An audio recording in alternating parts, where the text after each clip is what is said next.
والد، پھر 2 سال کے وقفے سے والدہ کا انتقال ہم بہن بھائیوں کے لیے ایک بہت بڑا صدمہ تھا۔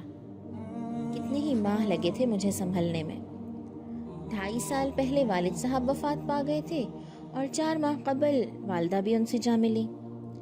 دونوں بھائی تو پھر بھی دنیا داری میں لگ کر اپنا غم ہلکا کر گئے، لیکن میں چونکہ اکلوتی بیٹی تھی، ماں باپ کی جدائی مجھ پر بڑی شاق تھی۔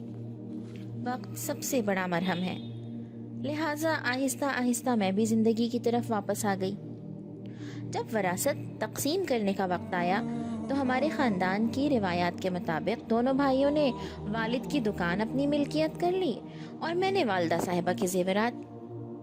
اگرچہ میرے اپنے بھائیوں سے تو تعلقات ٹھیک تھے، لیکن بھابھیوں سے اکثر اختلافات رہتے، اور ویسے بھی میں اپنی مرحومہ ماں کے زیورات انہیں کیوں دیتی؟ اس پر میرا حق تھا۔ میں ان کی اکلوتی لاڈلی بیٹی، ان سے بہت محبت کرنے والی۔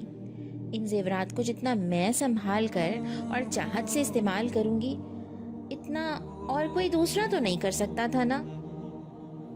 اگرچہ دونوں بھابھیوں کی نظر امی کے کنگنوں اور ایک نگینے والے سیٹ پر تھی، بلکہ چھوٹی بھابھی نے تو دبے لفظوں میں کہا بھی کہ یہ سیٹ مجھے دے دو، لیکن میں تو بہری بن گئی۔ تمام زیور ایک ڈبے میں احتیاط سے رکھا اور بے نیازی سے اپنے گھر آ گئی۔ کئی ماہ گزر گئے، اگرچہ کبھی کبھی دل میں یہ خیال آتا کہ کیا میں نے ٹھیک کیا، لیکن دماغ فوراً ہی اس سوچ کو پرے دھکیل دیتا اور تسلی دیتا کہ بالکل درست کیا۔ آخر خالہ پھپھی کی بیٹیوں نے بھی تو سارا زیور آپس میں ہی تقسیم کر لیا تھا، بلکہ پھپھی کی تو دونوں بیٹیوں میں کئی سال جھگڑا بھی اس سلسلے میں رہا۔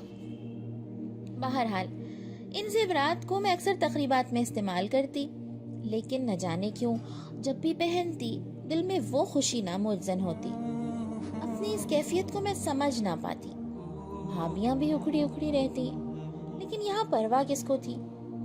ایک دن حسب معمول میں ایک تقریب میں گئی تو امی کا زیور میں نے پہنا ہوا تھا۔ میری دیرینہ سہیلی بھی وہیں آئی ہوئی تھی۔ دوران گفتگو اس نے میرے گہنوں کی تعریف کی تو میں نے جواب میں فخر سے بتایا کہ یہ تو امی کے ہیں۔ اس نے ہنس کر کہا کہ پھر تو تمہاری بھابھیوں نے اتنے خوبصورت زیور پر ضرور لڑائی کی ہوگی کہ یہ ڈیزائن ان کے حصے میں آ جائے۔ تب میں نے مختصراً اسے بتایا کہ لڑائی کیوں، میں نے ہی سارے لے لیے۔ وہ حیرت زدہ رہ گئی۔ مطلب یہ کہ تم نے تمام زیور پر قبضہ کر لیا؟ اس نے طنزاً کہا۔ مجھے برا تو لگا، لیکن میں نے سنجیدگی سے جواب دیا، جب ماں میری تو زیور بھی میرا۔ اس وقت تو وہ خاموش ہو گئی، لیکن اگلے دن اس نے فون پر تفصیل سے مجھے سمجھایا اور سورہ نساء کا حوالہ دیا۔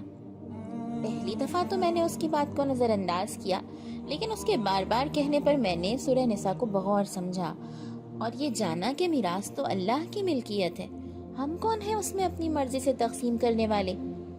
بسم اللہ الرحمن الرحیم۔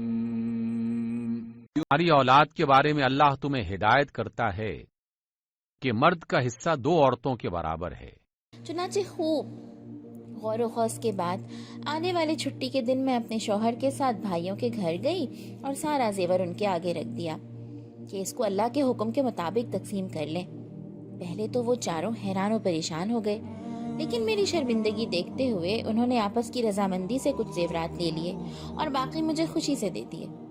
اگرچہ میں شریعت کے مطابق ہی اس کا حصہ کرنا چاہ رہی تھی، لیکن وہ نہ مانے، بلکہ بھابھیوں نے بھی حیرت انگیز طور پر بخوشی مجھے گلے لگایا اور مجھے میرے حصے سے بڑھ کر عطا کر دیا۔ جو احساس جرم مجھے کئی دنوں سے چرکے لگا رہا تھا، وہ اچانک ہی مسرت میں بدل گیا۔ منٹوں میں سالوں کے گلے شکوے بھی جیسے دھل گئے۔